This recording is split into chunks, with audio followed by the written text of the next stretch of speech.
Take off one sock right now. Just one. Look at that groove pressed into your skin where the elastic sat all day.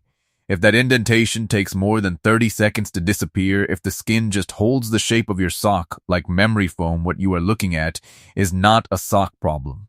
It is not a salt problem. And in 70% of cases, despite what almost every person over 60 has been told by their doctor, it is not a heart problem either. It is a drainage problem. And the organ responsible is one nobody ever took the time to explain to you. Right now, as you watch this, there may be half a liter of fluid sitting quietly in the tissues of your lower legs. And tonight, when you lie down, that fluid is going to do something to your body that ruins your sleep, strains your heart, and silently accelerates every other health problem you are already managing. Stay with me, because what I am about to show you changes everything. You know the moment I am talking about. You come home after an ordinary day. You peel off your shoes, drop onto the couch, and there they are, ankles that look thicker than they did that morning. A calf that feels tight, heavy, almost wooden. You press your thumb into the skin just above the ankle bone and watch it leave a small white crater that takes forever to fill back in. And when you stand up after sitting for an hour, your legs feel like someone quietly poured concrete into them while you were not paying attention. It is not dramatic enough to call an ambulance over. It is not sharp enough to feel like an emergency. It is just there, every single evening, getting a little worse every single year, and nobody has ever sat you down and explained why. When you bring it up at a doctor's appointment, the conversation follows a script you probably already know by heart. They ask about your heart. They tell you to cut back on salt. Sometimes they hand you a prescription for a diuretic, a water pill, and send you home. And for some people, that pill helps a little. For most people over 60, it does almost nothing, and here is the reason nobody bothers to explain. The fluid sitting in your ankles is not in your bloodstream. A diuretic can only pull water out of blood. It cannot reach water that has already moved into the tissues. So for months, sometimes years, people take a pill that makes them run to the bathroom all day while the real reservoir, the one making their shoes tight and their sleep broken, sits there completely untouched. You have been treating the wrong compartment. Let me fix that right now. Your body runs two entirely separate drainage networks, and most people only know about one of them. The first is blood. Arteries carry oxygenated blood out from the heart. Veins carry used blood back. That system has its own built-in pump your heart, and it runs automatically every second of your life without you thinking about it once. The second network is called the lymphatic system, and this is the one that almost nobody ever explains at a checkup. Your lymph is a pale, clear fluid that constantly leaks out of the tiny blood vessels throughout your body. It bathes your cells, collects their waste, and picks up dead bacteria, excess proteins, and most critically, excess water.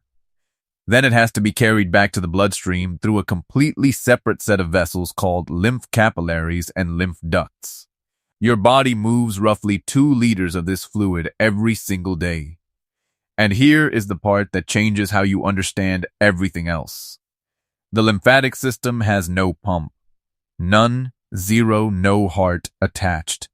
No engine running it in the background. It moves only when you move. Think of the lymph system as a conveyor belt that only operates when weight is placed on it. Every step you take, every time your calf muscle contracts, every ankle flex, those movements squeeze the lymph vessels and push fluid upward back toward the bloodstream. The moment you stop moving, the belt stops. Sit for 3 hours and the fluid simply accumulates. It has nowhere to go. It just pools quietly in the tissues of your ankles and calves, 1 teaspoon at a time, building the reservoir that will punish you by 9 o'clock that evening. And here is where it gets interesting, because when you are 30 years old, this is not a serious problem. The lymph vessels are elastic. The valves inside them are crisp and tight. A single brisk walk across a parking lot is enough to restart the whole system within minutes. But after 60, three things change at the same time, and together, they break the math. The lymph vessels themselves begin to stiffen with age. The valves inside them, valves that are supposed to prevent fluid from sliding backward, start to fail and leak.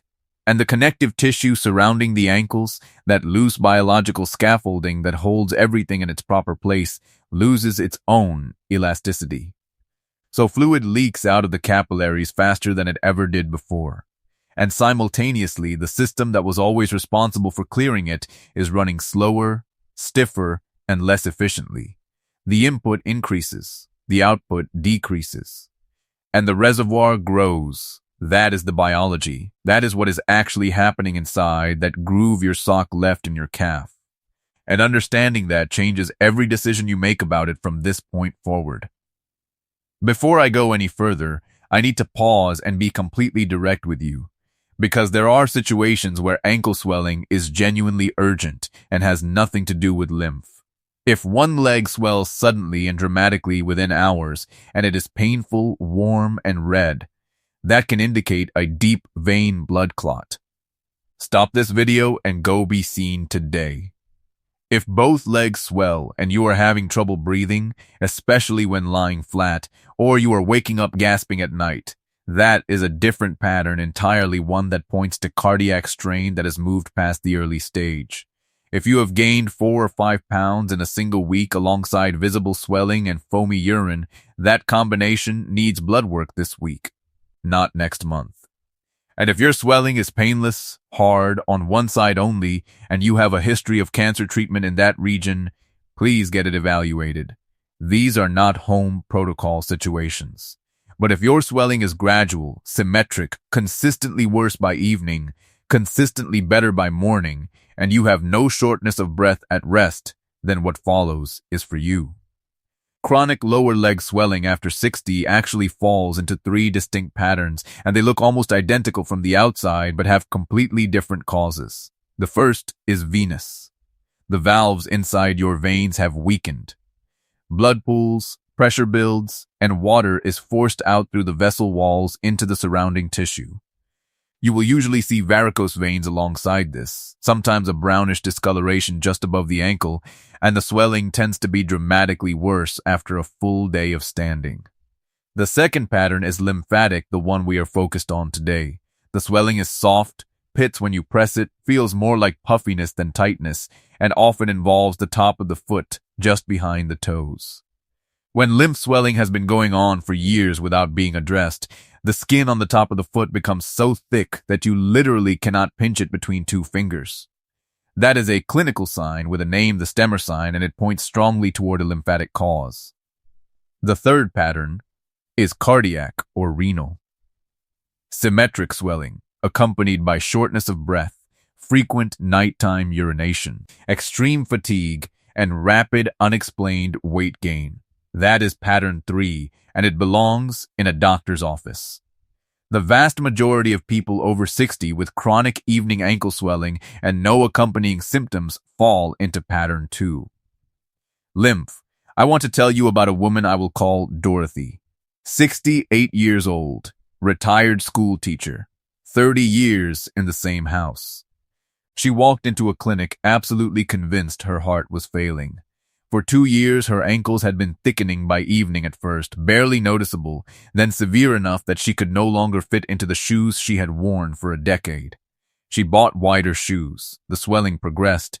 She brought it up at a routine checkup and was sent for an echocardiogram. The results came back completely normal. Her heart was pumping efficiently at a 62% ejection fraction. Perfectly healthy. But Dorothy was still swelling. She was given a diuretic, took it for 6 months, spent half her day in the bathroom, became dehydrated, and her ankles looked exactly the same. She was exhausted, frustrated, and still swollen. And then she said one thing that unlocked the entire picture. She said, "The strange thing is when I travel and walk around all day sightseeing, my ankles are actually better." That was the clue. Movement made it better. Stillness made it worse. Her heart was fine. Her kidneys were fine. What Dorothy had was a lymphatic drainage problem, and no pill on earth could fix it because the fluid was never in her bloodstream in the first place. Here is what happened to Dorothy every single day, and if you are honest with yourself, it probably sounds familiar. She woke up each morning with ankles that looked almost normal. 8 hours of lying flat meant gravity had not been pulling fluid downward, and her lymph system had worked quietly overnight to partially clear the previous day's reservoir. Baseline restored. Almost. Then she got up, had breakfast, and sat at the kitchen table. Sat in the car. Sat at her volunteer desk for 3 hours. Had lunch. Sat again. By 2 in the afternoon, she had been vertical, but nearly motionless for 7 hours. Fluid had been leaking from capillaries into the tissues of her lower legs the entire time, 1 teaspoon at a time. And her calf muscles had barely contracted enough to move any of it back. By evening, the sock groove appeared. By 9 at night, her rings were tight. By 10, she lay down, and this is where the real problem began. The moment Dorothy's legs became horizontal, all that accumulated fluid stopped being pulled down by gravity and began slowly reabsorbing back into her bloodstream. Her heart received an unexpected flood of returning volume. Her kidneys detected the surge and shifted into overdrive, producing urine. She woke at 2 in the morning, then 4, then 5:30. By the time her alarm went off, she was already exhausted before the day had started. The cycle repeated the next day, and the next, for 2 years, while every doctor she visited looked at her heart and found nothing wrong. Because the heart was not the problem. The timing of fluid reabsorption was the problem. And the solution was not a pill. It was a 5-minute evening protocol designed to drain the reservoir while she was still awake, so the fluid never had the chance to flood her system while she slept. I want you to do 2 quick self-tests right now. They take about 30 seconds combined. The first is the pit test. Find the bony ridge along the front of your shin, about 4 inches above your ankle bone. Press your thumb in firmly and hold it for 15 seconds. Lift your thumb and look. If there is a visible indentation that takes 10 seconds or more to smooth out, you have what clinicians call pitting edema. A slight dent is grade 1. A deeper, longer-lasting dent is grade 2.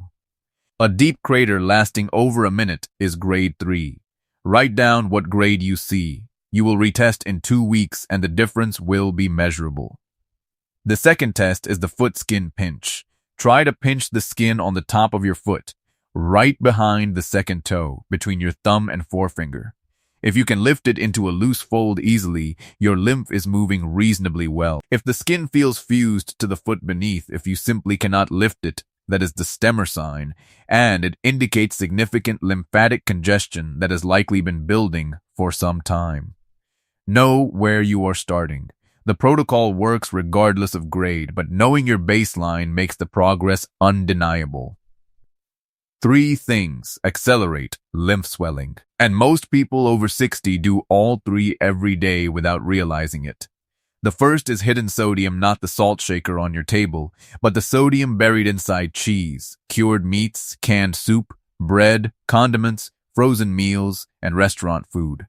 For every gram of excess sodium your body holds, it pulls approximately 4 cups of water out of your bloodstream and into your tissues. Most people consume twice the sodium they believe they do. The second is sitting after dinner. The hours between 7 and 10 at night, the ones you spend finally relaxing in a chair, are precisely the hours when your legs accumulate the most fluid, because they combine gravity, stillness, and your body's post-meal state into the worst possible conditions for overnight reabsorption. The third is alcohol. A single evening glass of wine dilates your capillaries, increasing the rate at which fluid leaks from vessels into tissues, and suppresses the hormone that normally tells your kidneys to slow production at night. 1 drink and your ankles will be measurably worse by morning. Small habits. Enormous downstream effects. Now, the 5-minute protocol that drains everything before bed. Every piece of this matters. In the morning, before your feet touch the floor, do 30 ankle pumps while still lying in bed, toes down. Flex toward your face 30 times. It takes 45 seconds, and it restarts lymph flow after 8 hours of horizontal stillness, preventing the flood that happens when you stand upright after not moving all night. During the day, every hour you are sitting, do 20 calf pumps heels on the floor. Toes lifting upward and back, or rise onto the balls of your feet 20 times if you can stand. 30 seconds. Set a phone alarm if you have to. Movement every hour is not optional, it is the conveyor belt. Before dinner, take a 5-minute walk, not exercise, just movement around the block, the yard, or even the house. Walking recruits the deep calf muscles in a way that seated ankle pumps cannot and those muscles are your lymph system's most powerful mechanical allies. And then the piece that changes everything. 90 minutes before bed, lie down on the floor or your bed and place your legs straight up against the wall. Heels above hips, hips level with or slightly above your heart. Stay there for 15 minutes. During those 15 minutes, do slow ankle circles 10 in each direction. Then, alternating ankle flexes. 20 repetitions. Then, while still inverted, place both hands flat on your abdomen and breathe slowly and deeply through your nose belly, rising on the inhale for 3 full minutes. This is not meditation theater. Deep diaphragmatic breathing physically activates the thoracic duct, the central drainage vessel of your entire lymphatic system, which sits directly behind your diaphragm. Every full belly breath is a mechanical pump. You are running the system on purpose, consciously at a time you have chosen. After 15 minutes, roll slowly to your side, sit up, and then do something simple but remarkably effective. Starting at your ankle, use the flat of your hand to stroke the skin upward toward your knee. Slow, firm, always moving toward the heart. 10 strokes per leg. This is a simplified version of manual lymphatic drainage, and it physically encourages fluid from the saturated tissues into the lymph capillaries. Within minutes of completing the sequence, most people feel a strong and unmistakable urge to urinate.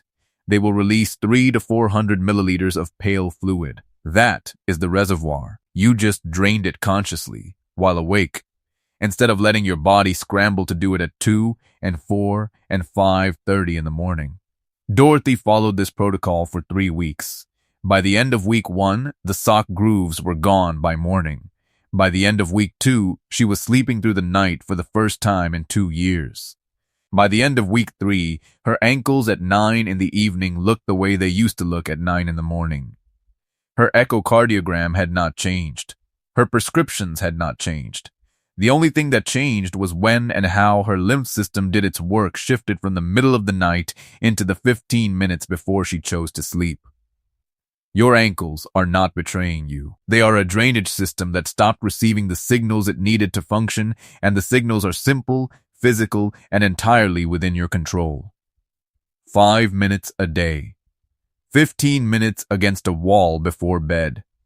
30 ankle pumps before your feet hit the floor tomorrow morning. That is the entire architecture of the change. I have one question for you before you go. When you pressed your thumb into your shin just now, what grade did you see? Leave your number in the comments 1, 2, or 3. I read every one, and your answer will help me understand which part of this topic to go deeper on next. If this gave you an explanation nobody bothered to give you before, subscribe to this channel. The next video covers something almost every person over 60 gets completely wrong about their sleep, and the connection to tonight's topic will genuinely surprise you.